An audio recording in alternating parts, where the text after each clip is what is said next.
주시는 은혜가 있으시기를 축복합니다. 오늘 함께 보실 하나님의 말씀은 요한복음 20장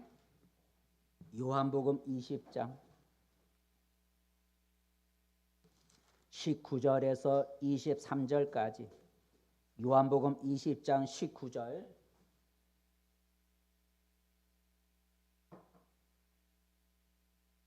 19절에서 23절까지 한 목소리로 같이 읽겠습니다. 이날 곧 안식 첫날 저녁 때에 제자들이 유대인들을 두려워하여 모인 곳의 문들을 닫았더니 예수께서 오사 가운데 서서 이르시되 너희에게 평강이 있을지어다. 이 말씀을 하시고 손과 옆구리를 보이시니 제자들이 주를 보고 기뻐하더라. 예수께서 또 이르시되 너희에게 평강이 있을지어다. 아버지께서 나를 보내신 것 같이 나이도 너희를 보내노라. 이 말씀을 하시고 그들을 향하사 숨을 내쉬며 이르시되 성령을 받으라. 너희가 누구의 죄든지 사하면 사하여 것이요 누구의 죄든지 그대로 두면 그대로 있으리라 하시니라. 아멘. 할렐루야. 잘 오셨습니다. 우리 옆 사람과 함께 인사 나누시다. 반갑습니다. 잘 오셨습니다. 반갑습니다. 잘 오셨습니다. 오늘도 하나님이 우리의 몸과 마음을 어루만져 주시는 은혜가 있기를 축복합니다. 오늘 설교 제목은 부활하신 예수님. 같이 읽어봅시다. 시작. 부활하신 예수님. 우리 이번 4월달은 예수님이 십자가에 돌아가시고 살아나신 부활의 달이라서 마지막으로 우리가 부활에 관한 말씀을 우리가 나누고자 합니다. 하나님 아들 예수님이 우리 죄를 대신 지고 십자가에 못 박혀 죽으시고 장사된 지 사흘 만에 죽은 자 가운데서 다시 살아나셨습니다. 이 살아나심을 가리켜 우리가 뭐라고 부른다고요? 부활이라고 부른다는 거죠. 하나님은 부활하신 예수님을 우리의 무엇으로 삼으셨다고 우리가 지난주에 들었어요? 하나님이 부활하신 예수님을 무엇과 무엇이 되게 하셨다고요? 주와 그리스도가 되게 하셨다라고 지난주에 우리가 말씀을 나눴어요. 예수님이 우리의 주가 되시고 예수님이 우리의 그리스도가 되신다는 말씀입니다. 예수님이 우리의 주가 되신다는 것은 세 가지 의미가 있대요. 예수님이 우리의 인생의 주인이 되시고 우리가 엎드려 복종할 왕이 되시고 우리가 섬겨야 할 하나님이 되신다라는 뜻이 주가 된다는 의미예요. 예수님이 그리스도가 되신다는 의미는 예수님은 우리를 구원할 구원자가 되시고 그분은 하나님의 사람이 아닌 하나님의 아들이다라는 의미가 그리스도라는 고백이란 것이라고 우리가 지난주에 말씀을 들었습니다. 오늘 본문은 죽었다가 살아나신 부활하신 예수님이 그의 부활, 예수님의 부활을 아직 믿지 못하고 있는 제자들과의 만남의 이야기입니다. 19절 읽어볼까요? 오늘 이야기의 배경입니다. 19절 말씀, 19절 시작. 이날 곧 안식 후 첫날 저녁 때에 제자들이 유대인들을 두려워하여 모인 곳의 문들을 닫았더니 예수께서 오사 가운데 서서 이르시되 너희에게 평강이 있을지어다라고. 부활하신 예수님이 부활을 아직 믿지 못하고 모여있는 제자들에게 주님이 나타나 그들을 만나 주셨고 부활하신 예수님을 만남으로 인하여 제자들은 잃어버렸던 기쁨을 되찾았고 신앙의 새로운 힘을 얻게 되었다라는 내용입니다. 이 시간에는 제자들에게 나타나신 부활하신 예수님의 모습을 생각해 보면서 함께 은혜를 나누고자 합니다. 따라해 봅시다. 찾아오신 예수님. 오늘 제자들은 부활하신 예수님을 만나기 전에 어떤 상황이었을까? 부활하신 예수님을 만나기 전에 제자들의 모습은 어떤 모습이었을까? 19절을 다시 한번 읽어볼까요? 부활하기 전에 예수님을 만나기 전에 제자들의 모습. 19절 시작. 이날 곧 안식 후 첫날 저녁 때에 제자들이 유대인들을 두려워하여 모인 곳에 문들을 닫았더니 예수께서 오사 가운데 서서 이르시되 너희에게 평강이 있을지어다. 이날 저녁, 맨 앞에 이날 안식 후 첫날 저녁, 이날 저녁이란 어떤 저녁일까요? 예수님이 부활하신 그날 저녁이라는 거죠. 이날 저녁이라고 하는 것은 예수님이 아침에 새벽에 부활하셨는데 부활하신 그날 저녁에 이 얘기입니다. 제자들은 아직 이날 저녁까지 예수님이 부활하신 것을 모르고 있었다는 거죠. 나타나지 않았으니까 예수님이 부활하신 걸 모르고 있었어요. 그래서 제자들이 모여 있었지만 그 모임은 즐거움의 모임이 아니라 슬픔과 두려움에 사로잡혀 있었다는 거죠. 제자들이 모여 있는 그 상황은 즐거운 모임이 아니라 지금 예수님이 죽어 있는 줄 알고 슬픔과 또 자기들 예수님을 붙잡은 사람들이 자기들도 붙잡지 않을까 하는 두려움을 가지고 있는 그날 저녁이었다는 거죠. 그래서 제자들은 사람들이 자기들도 붙잡을까 봐 사람들을 두려워하여 모인 곳에 무엇을 닫았다고요? 문들을 꼭꼭 잠궜다는 거예요. 이게 제자들의 모습이에요. 그리고 거기에 모인 제자들은 이제 어떻게 해야 할까? 그리고 무슨 일을 해야 할지를 모르고 있었다는 거죠. 왜냐하면 예수님이 죽었으니 더 이상 예수님을 따라 다닐 수도 없고 또 예수님이 계실 때는 예수님이 그들의 필요한 걸 채워주시고 그들을 도와주시고 이끌어 주셨지만 이제는 예수님이 죽었으니 자기들을 지켜줄 사람도 없게 된 겁니다. 이제 앞날 일을 생각해 보니 답답하고 걱정이 태산이었습니다. 제자들은 이제 각자 흩어져야 할 때가 온 것 같았습니다. 왜냐하면 예수님이 계시지 않으니 제자들이 모여 있으면 무슨 의미가 있겠어요. 이제는 자기 살 길을 찾아 각자 흩어져야 할 때가 온 것으로 생각했습니다. 그래서 제자들은 두려움과 불안에 사로잡혀 있었어요. 누군가의 도움이 필요했지만 지금 숨어 지내고 있는 그들을 도와줄 사람이 어디 있겠습니까? 그런데 그때 제자들에게 나타나신 분이 있었으니 누가 나타나신 거예요? 예수님이 죽었던 예수님이 살아나셔서 부활하신 예수님이 그 제자들에게 나타나셨다라는 거죠. 죽어 장사되어 아직 무덤 속에 있는 줄로 알았던 예수님이 자기들이 모인 집안에 나타나신 거예요. 그래서 19절에 보니 네 번째 줄에 보니까 예수께서 오사 가운데 서서라는 제자들이 문을 꼭꼭 닫고 있었는데 예수님이 나타나셨는데 어디 나타나신 거예요? 문 밖에서 내가 왔다 문 열어라 해서 나타난 게 아니라 어디 나타나셨다고요? 문 안에 들어와 그들 가운데 서 계셨다는 거예요. 예수님이 부활하신 예수님이 제자들을 찾아오셨는데 문 밖에서 문 열어라 내가 살아나서 왔다 문 열어라 해서 문 밖에 오신 것이 아니라 문을 닫고 있었는데 어디 와 계셨다고요? 문 안에 들어와서 제자들이 모인 그 가운데 서 계신 거예요. 예수님이 나타나신 거예요. 이것이 바로 부활한 몸의 특징이라는 거죠. 우리 지난번에 부활한 몸의 특징을 여러 가지 얘기를 했어요. 이 부활한 우리가 죽었다 살아나면 하나님의 나라에 있게 될 새 몸은 이런 부활의 몸이라는 거죠. 시간과 공간을 초월하는 그런 몸이라는. 예수님이 상처 있는 몸이지만 그 몸은 이미 썩을 육신의 몸이 아니고 신령한 몸이라 흔적을 가진 신령한 몸이라 제자들이 문을 닫고 있지만 그 가운데 나타나셨다는 거예요. 제자들에게 나타나신 예수님은 제자들에게 무슨 말을 했을까요? 19절에 맨 끝에 보니 이르시되 너희에게 뭐가 있을지어다? 평강이 있을지어다 라고. 평강이 있을지어다. 그들에게 나타나신 예수님이 제자들에게 평강이 있을지어다 라고 말씀해요. 평강이란 뭐예요? 불안과 걱정이 없는 상황을 불안과 걱정이 없는 상태를 평강이래. 너희가 지금 불안해하고 지금 걱정하고 지금 두려워하는구나. 지금 두려워하고 불안하고 걱정하는 너희에게 평강이 있을지어다 라고 말씀하신 거예요. 왜 예수님이 그런 말을 하셨을까요? 제자들이 지금 그런 상황에 있기 때문인 거죠. 그래서 예수님은 아직도 불안해하고 두려워하고 있는 제자들에게 또 한 번 너희에게 평강이 있을지어다 또 한 번 말씀하셨는데 21절이죠. 21절 말씀 시작. 예수께서 또 이르시되 너희에게 평강이 있을지어다 라고 두 번 말씀하셨어요.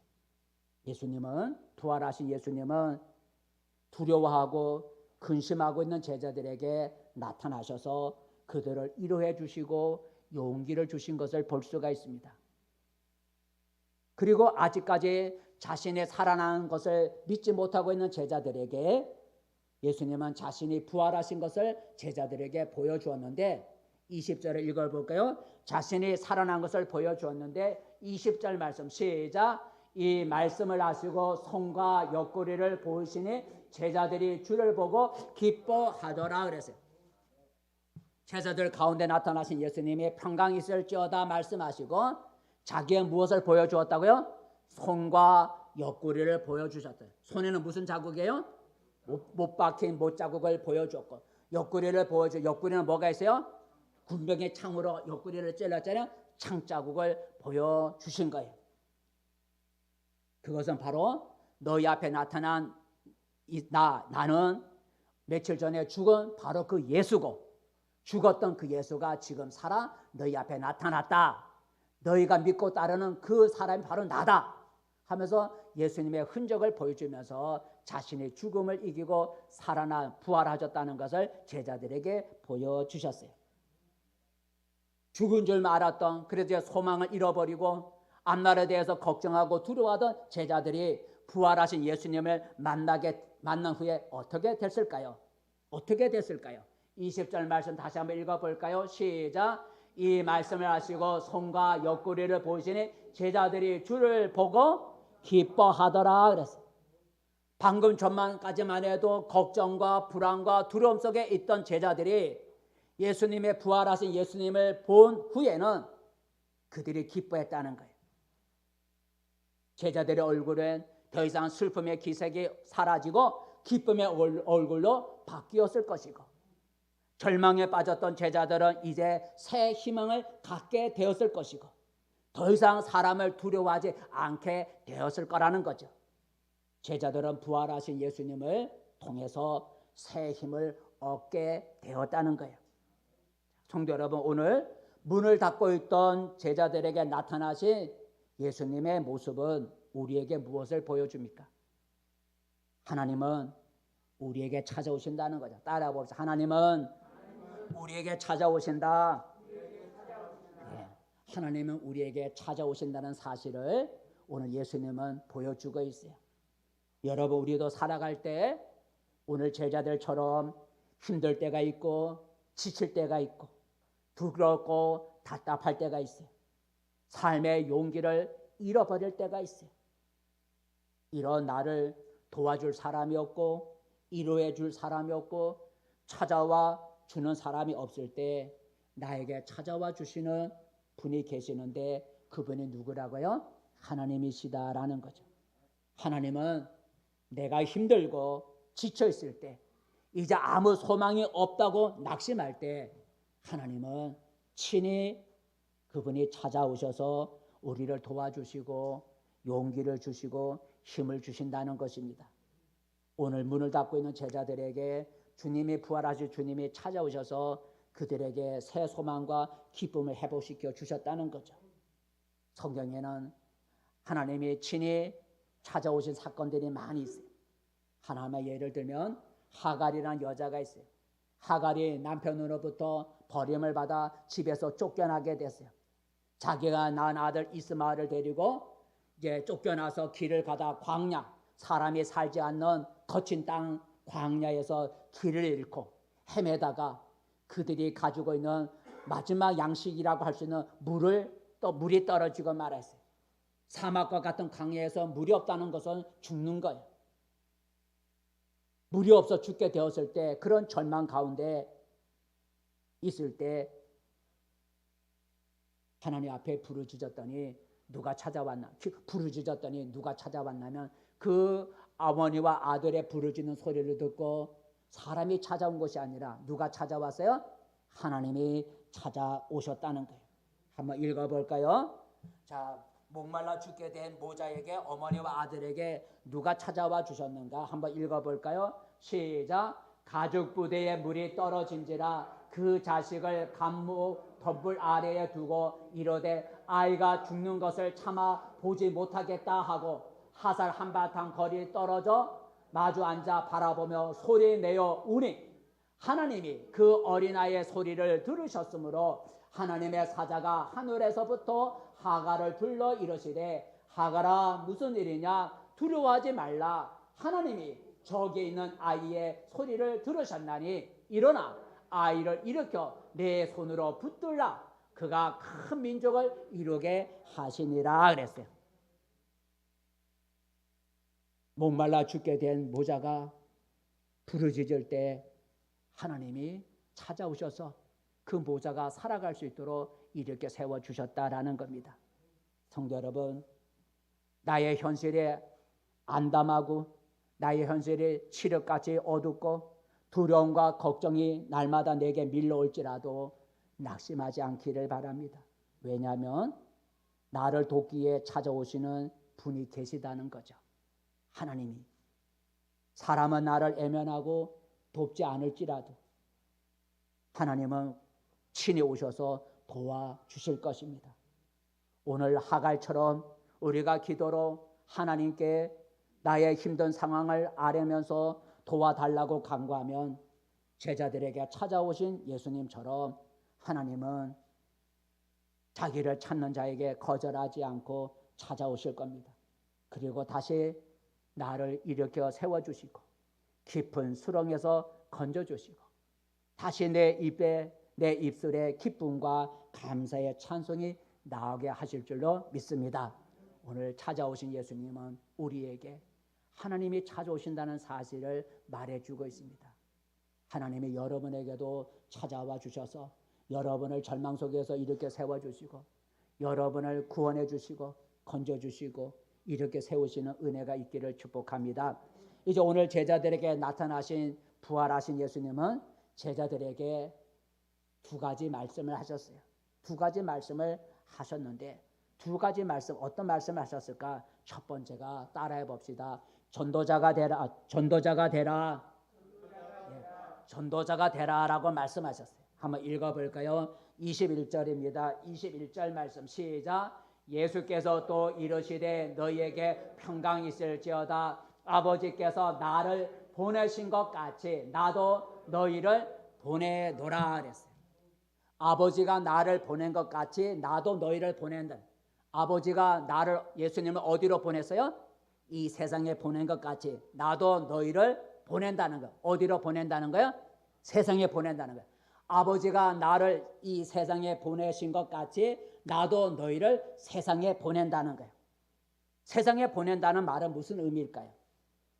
온 세상에 나가서 죽었다 살아나신 예수를 전하는 자가 되라는 거죠.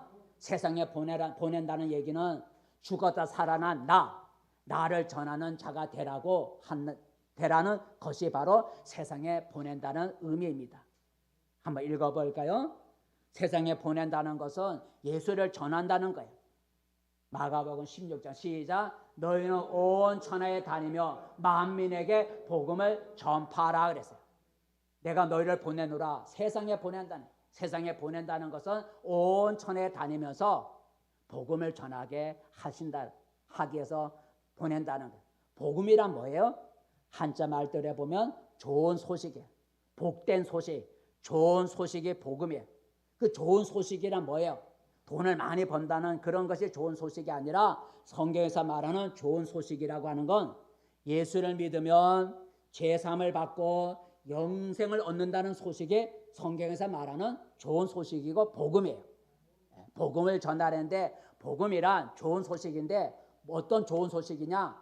예수를 믿으면 모든 죄가 용서받는 죄사함을 받고 사망을 당하지 않고 영생을 얻는다는 이것이 바로 좋은 소식이고 이게 복음이라는 거예요. 그러므로 복음을 전파라고 하는 것은 누굴 전하는 거예요? 예수님을 전하라는 거예요. 예수님을 전하는 거. 예수님을 믿으세요. 그러면 죄사함을 받고 사망을 당하지 않고 영생을 얻습니다. 이 좋은 소식을 전하는 거예요. 예수를 전하는 게 복음을 전하는 것이에요. 우리는 예수를 전하는 걸 가르쳐 우리는 뭐라고 불러요? 전도라고 하는 거예요. 전도하세요라고 하는 것은 믿지 않는 사람들에 가서 예수를 전하라고 하는 거예요. 그러므로 오늘 예수님이 내가 너희를 보내노라라고 한 보내라라고 한 말은 제자들에게 무슨 사명을 주신 거예요? 전도의 사명을 준 거예요. 내가 너희를 보내노라 이 말은 나가서 나를 전하는 자가 되라고 하는 전도의 사명을 제자들에게 주신 거예요.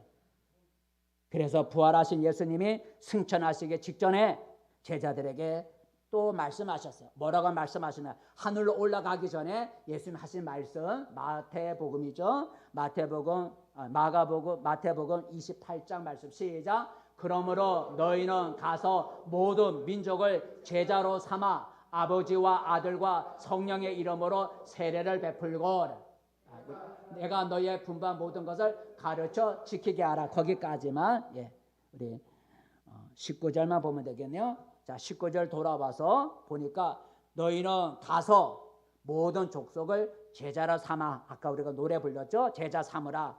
가서 제자 삼으라. 이 말은 나가서 예수를 전하는 전도자가 되라는 거죠. 가서 제자 삼으라 라는 말은 전도자가 되라는 거예요. 그런 전도자가 되라는 이 예수님의 명령을 받은 제자들은 어떻게 했을까?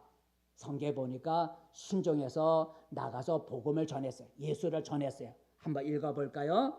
마가복음 16장 20말씀. 나가 복음을 전하라는 주님의 말씀을 들은 제자들은 어떻게 했을까? 읽어보겠습니다. 시작. 제자들이 나가 두루 전파할세 주께서 함께 역사하사 그 따르는 표적으로 말씀을 확실히 증언하시니라. 제자들이 나가서 두루 다니면서 예수를 전파했다라는 말씀을 하고 있어요. 그러므로 예수님을 믿는 신자는 예수님을 전하는 전도자가 되어야 되는 거죠. 왜냐하면 우리는 부활하신 예수님을 나의 주인으로 나의 왕으로 섬기는 자들이라 그랬죠. 주. 우리 예수 믿는 사람은 부활하신 예수님을 나의 주, 나의 주인이요 나의 왕으로 우리가 믿고 섬기는 자들이. 근데 나의 주인이시고 나의 왕이신 예수님께서 우리에게 나가서 자신을 전하라고 하는 사명을 주신 거예요. 그러므로 예수 믿는 사람들은 나가서 누굴 전해야 돼요? 예수를 전하는 일을 해야 된다는 거예요. 그리야 할 때 우리의 왕이시고 나의 주인 되시는 예수님이 기뻐하신다는 거예요. 성경에 보면 스데반은 돌에 맞아 가면서도 예수를 전하였고 베드로는 옥에 갇혀 가면서도 예수를 전하였고 바울은 매를 맞아 가면서도 예수를 전하였고 다른 제자들은 조롱과 욕을 먹어 가면서도 예수를 기쁘게 전한 것을 우리는 볼 수가 있습니다.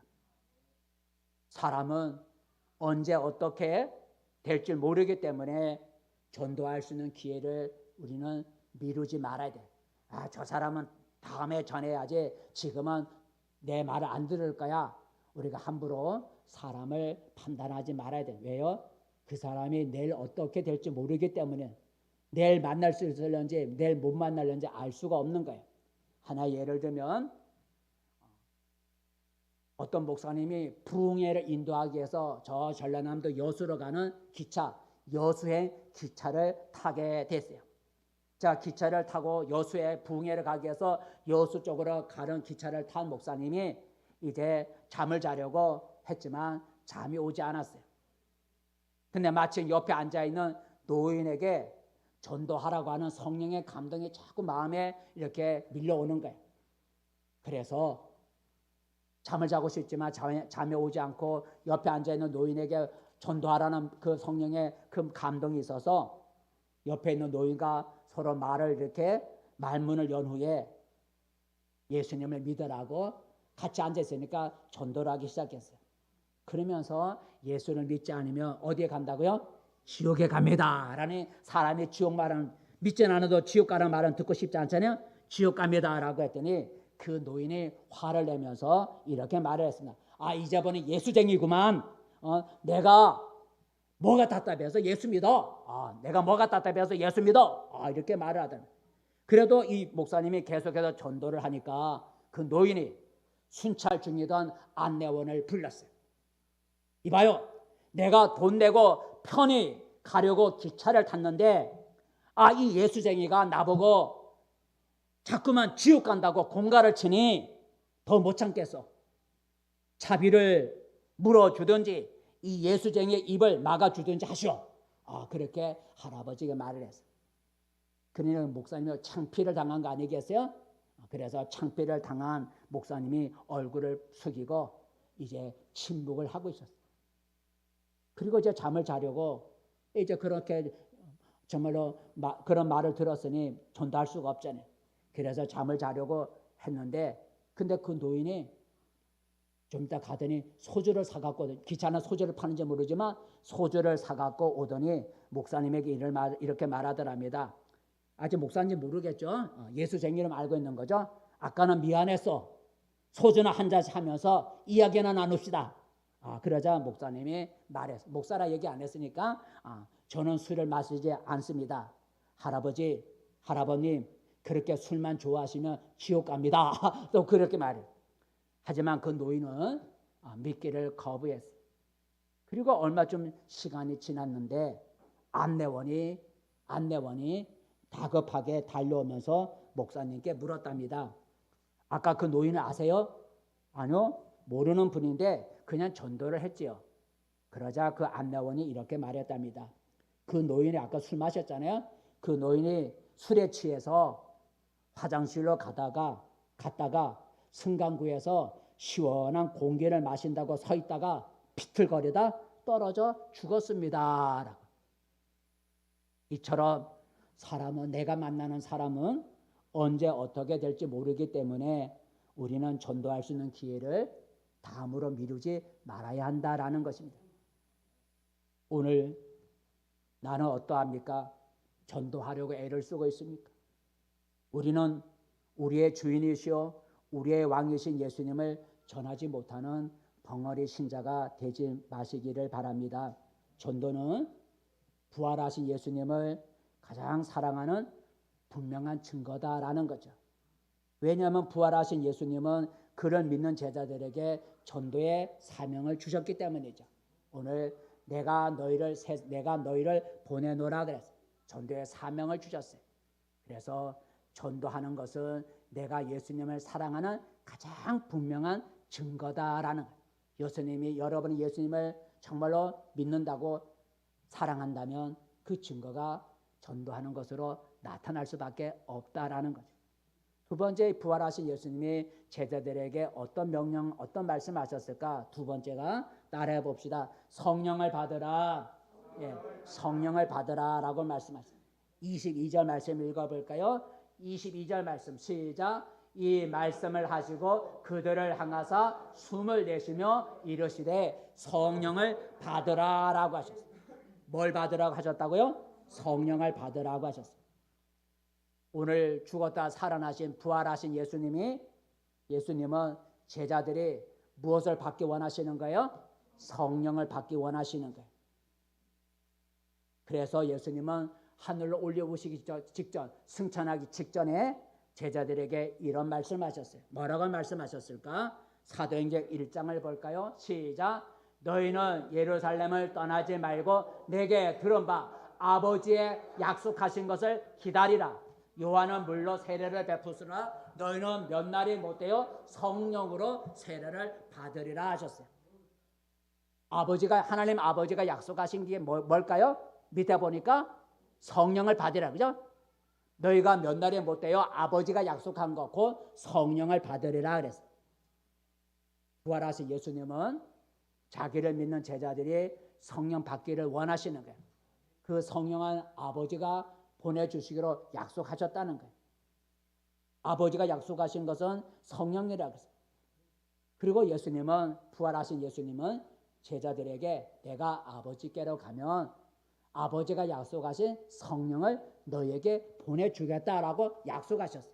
한번 읽어볼까요? 누가복음 24장 말씀 시작. 볼지어다 내가 내 아버지께서 약속하신 것을 너희에게 보내리니 너희는 이로부터 능력으로 입혀질 때까지 이 성에 머물라 하시니라 그래서 내 아버지 약속하신 건 뭐라 그랬어요? 아까 성령이라 그랬어요. 그 성령을 누가 보내주시겠다고요? 부활한 나 예수가 아버지께로 가면 내가 아버지 약속하신 성령을 너에게 보내주겠다. 라고. 그러면 너희가 뭘 받는다고요? 성령을 받고 능력을 받는다라고 말씀하셨어요. 여러분, 예수님이 가셔서 아버지가 약속하신 성령을 보내주신다 하셨는데 그 성령은 물건이 아닌 거예요. 아버지가 주신다 해서 물건을 주는 게 아니라 인격을 가지신 영을 우리에게 보내주신다는 거예요. 인격, 물건이 아니라 우리처럼 지정의가 있는 인격을 가지신 영을, 하나님의 영을 우리에게 보내주신다는 거예요. 성령은 천사와 같은 존재가 아니라 영이기 때문에 바람 같은 또 연기와 같은 그러나 인격을 가지신 그런 영이기 때문에 우리의 마음속에 임재하신다는 거예요. 임재하신. 왜냐하면 보이지 않는 영이는 바람 같은 존재, 그런 존재이기 때문에 그러나 인격을 지니신 영이기 때문에 우리의 마음속에 우리 안에 임재하신다는 거예요. 한번 읽어볼까요? 고린도후서 1장 말씀 시작. 그가 또한 우리에게 인치시고 보증으로 우리 마음에 성령을 주셨느니라. 성령을 보내주시는데 우리 육체 밖에 보내주시는 것이 아니라 어디다 보내주신다고요? 우리의 마음에다가 성령을, 아버지 약속하신 성령을 우리 마음속에 보내주신다 그랬어요. 그러니까 성령이 우리 마음에 임재하신다는 거예요. 부활하신 예수님이 오늘 성령을 받으라라고 하셨으니 예수를 믿는 신자라면 무엇을 받아야 한다고요? 성령을 받아야 한다는 거예요. 성령을 받는 것이 우리를 향하신 예수님의 뜻이라는 거예요. 그래서 제자들은 약속하신 성령을 받기 위해서 예수님의 승천하신 후에 제자들이 모여 간절히 기도하다가 성령을 충만히 받은 것을 우리는 사도행전에서 볼 수가 있어요. 그렇다면 왜 예수님께서 제자들에게 성령을 받으라고 했을까? 왜 성령을 받으라고 하셨을까? 제자들에게 성령을 받으라라고 말씀하셨는데 왜 성령을 받으라고 하셨을까? 우리를 괴롭게 하기 위해서, 우리를 이상한 사람으로 만들기 위해서 성령을 받으라고 하신 것이 아니라 우리의 연약함을 도와주기 위해서 성령을 받으라고 하는 거예요. 성령이 와갖고 내가 이상한 사람으로 바꿔주고 성령을 받아서 나를 힘들고 괴롭게 만들게 하기 위해서 성령을 받으라고 하는 게 아니라 연약한 나를 도와주기 위해서 성령을 받으라고 하시는 거예요. 성령은 우리를 도와주시는 분이라는 거죠. 읽어볼까요? 로마서 8장 말씀 시작. 성령도 우리의 연약함을 도우시나니 오직 성령이 말할 수 없는 탄식으로 우리를 위하여 친히 간구하시느니라 그랬어요. 성령도 우리의 연약함을 도우신다 그랬어요. 연약한 우리를 도와주시기 위해서 성령을 보내주시겠다는 거예요. 그러면 성령이 우리 안에 내주하셔서 우리를 돕는 것은 크게 두 가지가 있어요. 하나는 나의 신앙생활을 도와준다는 거예요.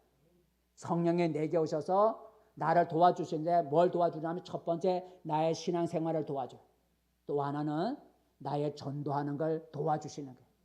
내가 전도자가 되려갔는데 전도자가 되도록 도와주시는 일을 하는 게 성령이다라는 거예요. 다시 한번 좀 더 우리가 구체적으로 생각해 보면 성령을 받으면 신앙이 견고해진다는 거예요. 한번 읽어볼까요? 성령을 받으면 시작. 성령을 받으면 신앙이 견고해집니다. 그러니까 예수님이 우리에게 성령 받으라 하신 첫 번째 이유는 연약한 우리의 신앙을 견고한 신앙으로 바꿔주기 위해서 성령을 받으라는 거예요. 여러분, 내 힘으로 성령 받지 않고 내 힘으로 신앙생활을 잘해 보려고 하면요 잘 되지 않아요. 왜냐하면 신앙생활이란 좁은 길이고 희생의 십자가를 지고 가는 길이고 마귀의 시험에 많은 길이기 때문에 내 힘으로 신앙생활을 하려고 하면 오래 못 가서 지치고 불평이 생기고 세상 유혹에 넘어지고 말아요. 근데 성령이 내 안에 오시면 견고한 신앙을 주신다는 거예요. 좁은 신앙의 길, 십자가를 지고 가는 길, 마귀의 시험에 많은 그 길을 이겨나갈 수 있도록 성령이 도와주시는 거예요. 또한 신앙생활 하다 보면 많은 어려움이 찾아와요. 그 대표적인 어려움이 핍박이라고 하는 거예요. 핍박. 예수를 믿는 것 때문에 믿지 않는 가족이나 믿지 않는 타인으로부터 욕을 먹거나 협박을 받거나 불이익을 당할 수가 있어요. 그때 성령 받지 않은 신자는 그런 일을 당하게 되면 두려워요. 신앙을 타협하게 되고 그리고 그들의 말에 굴복하게 돼요. 하지만 성령을 받으면 신앙의 담대함이 생겨요. 성령께서 힘을 주시기 때문이죠.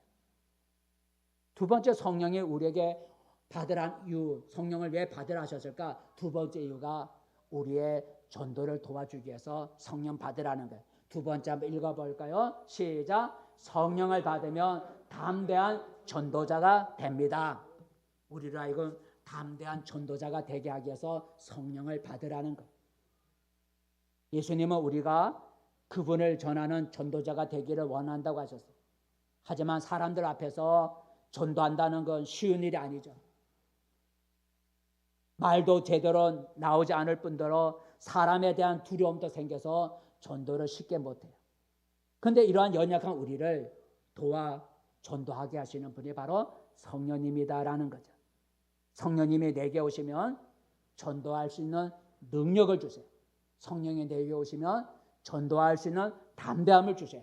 한번 읽어볼까요? 사도행전 1장 말씀 시작. 오직 성령이 너희에게 임하시면 너희가 권능을 받고 예루살렘과 온 유대와 사마리아와 땅끝까지 이르러 내 증인이 되리라 하시니라 그랬어요.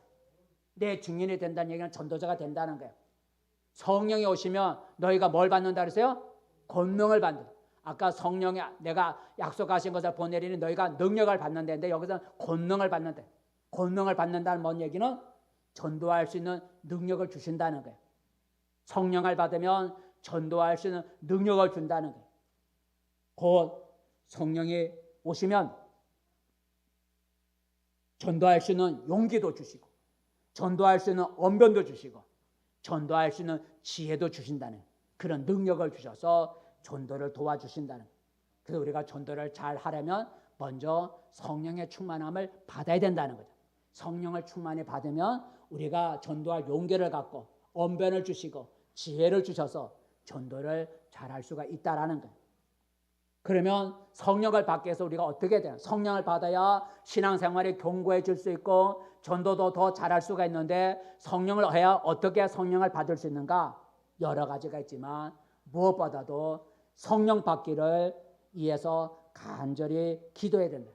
따라해봐. 성령 받기 위해 간절히 기도해야 한다. 예. 성령이 우리에게 오시는 방법은 여러 가지가 있죠. 여러 가지가 있지만 가장 대표적인 건 기도예요. 성령 받기를 위해서 간절히 기도하면 인격을 지니신 성령께서 자기를 사모하는 자에게 성령이 그 마음에 임재하신다는 거예요.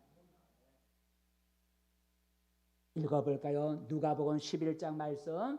누가복음 11장 말씀 시작. 너희가 악할지라도 좋은 것을 자식에게 줄 줄 알거든 하물며 너희 천부께서 구하는 자에게 성령을 주시지 않겠느냐 하시니라. 성령을 주신다 그랬어요. 하나님이 누구에게? 구하는 자에게. 우리가 성령을 받는 방법은 여러 가지 있지만 가장 대표적인 건 성령 받기를 간절히 사모함으로 기도하면 하나님이 성령을 약속하신 성령을 우리에게 주신다는 거예요. 작년 가을에 추수감사절 때 우리 교회 대학생 2명이 우리 교회에 나왔어요. 그래도 그 청년 대학생은 초신자대 아주 열심히 있었어요.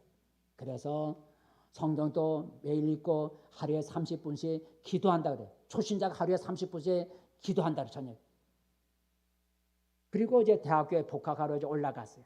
근데 얼마 전에 한 2주나 되나? 얼마 전에 그 대학생 청년으로부터 연락이 왔어요.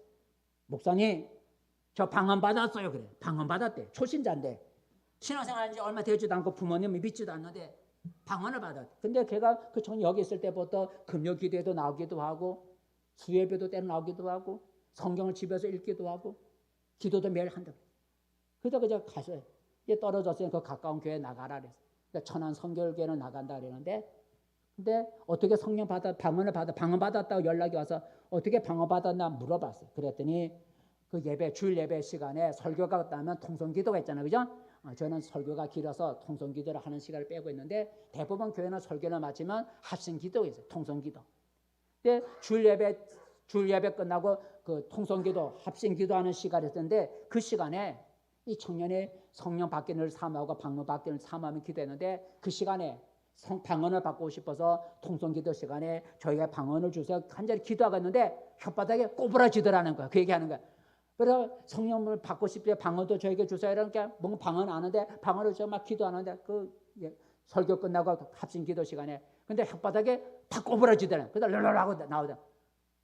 그래서 그냥 이게 방언인가 보다 하고 막 했대. 근데 하고 나니까 몸이 뜨겁더라 그래. 몸이 뜨겁더라. 방언은 우리가 흔히 성령이 임재한 증거로 우리가 보죠. 성령이 임재한 증거 여러 가지 나타날 수 있지만 방언이 임하면 성령이 임재한 걸로 우리가 보통 그걸로 우리가 증거를 삼아요. 오늘 그 청년이 어떻게 성령을 받았습니까? 성령 받기를 사모함으로 기도했다는 거예요. 기도했다는 거예요. 여러분도 성령 받기를 사모함으로 기도해서 성령 받고 전도자가 되시고 신앙생활에 더 흔들리지 않는 굳건한 신앙을 가질 수 있기를 바라겠습니다. 말씀을 맺습니다. 성도 여러분, 오늘 부활하신 예수님과 제자들이 만난 일을 생각해 보았습니다. 예수님은 슬픔과 두려움으로 인하여 문을 닫고 있는 제자들에게 친히 찾아오셨습니다. 부활하신 예수님을 만난 제자들은 슬픔과 두려움에서 벗어나고 기뻐했다 그랬어요. 다시 잃어버린 신앙을 회복하게 되었어요. 제자들에게 찾아오신 예수님처럼 하나님은 오늘도 세상의 여러 가지 일로 인하여 힘들어하고 두려워하고 지쳐있는 자에게 찾아오셔서 위로해 주시고 일으켜 세워주시고 용기를 주시고 셈을 주시는 하나님인 줄로 믿습니다. 여러분에게도 지쳐있는 두려워하고 있고 염려하고 있는 넘어져 있는 여러분에게 하나님이 친히 찾아오셔서 여러분에게 힘을 주시고 일으켜 세워주시는 은혜가 있기를 축복합니다. 그리고 예수님은 제자들에게 두 가지의 말씀을 하셨다 그랬어요. 두 가지의 명령이라. 하나는 전도자가 되라는 명령, 또 하나는 성령을 받으라는 명령을 제자들에게 하셨어요. 우리는 예수님을 전하는 전도자가 되어야 합니다. 나 혼자 믿는 것으로 만족하지 말고 나 혼자 믿는 거로 끝나지 말아야 합니다. 하나님은 모든 세상 사람들이 다 사망을 당하지 않고 영생을 얻는 구원받기를 원하시는 거예요. 내가 나가 전도할 때 하나님이 사람을 구원하는 역사를 행하시는 거예요. 전도하는 건 부활하신 예수님을 사랑하는 분명한 증거라는 거예요. 또한 우리는 예수님이 보내주시러 우리의 신앙생활을 위해 우리의 전도를 위해 보내주시러 약속하신 성령을 우리는 받아야 돼. 성령을 내게 부어주시는 건 나의 연약한 신앙을 도와주시고 또 전도할 수 있는 능력을 주시기 위해서 성령을 보내주신다는 거예요. 너희가 믿을 때에 성령을 받았느냐라는 이 말씀처럼 여러분 성령을 받고 굳건한 신앙생활을 하는 우리 성도들이 되어지기를 축복합니다. 기도하겠습니다. 은혜로우신 하나님 아버지, 죽은 자 가운데 부활하신 예수님이 아직 부활을 믿지 못하고 두려워하고 염려하고 앞날에 대해서 걱정하고 있는 제자들에게 친히 찾아오셔서 자신의 부활을 보여주면서 그들을 위로해 주시고 용기를 주시고 다시 이렇게 세워주신 걸 볼 수가 있습니다. 두려워하는 제자에게 찾아오신 예수님처럼 오늘도 하나님은 인생에 지치고 힘들어하고 두려워하고 앞날이 캄캄해 어쩔 줄 모르는 우리에게 찾아오시는 하나님인 줄로 믿습니다. 우리 성도들에게도 찾아오셔서 우리를 위로해 주시고 앞날을 인도해 주시고 어둠 속에 빛을 비춰주시고 이렇게 세워주시는 은혜가 있게 도와주옵소서.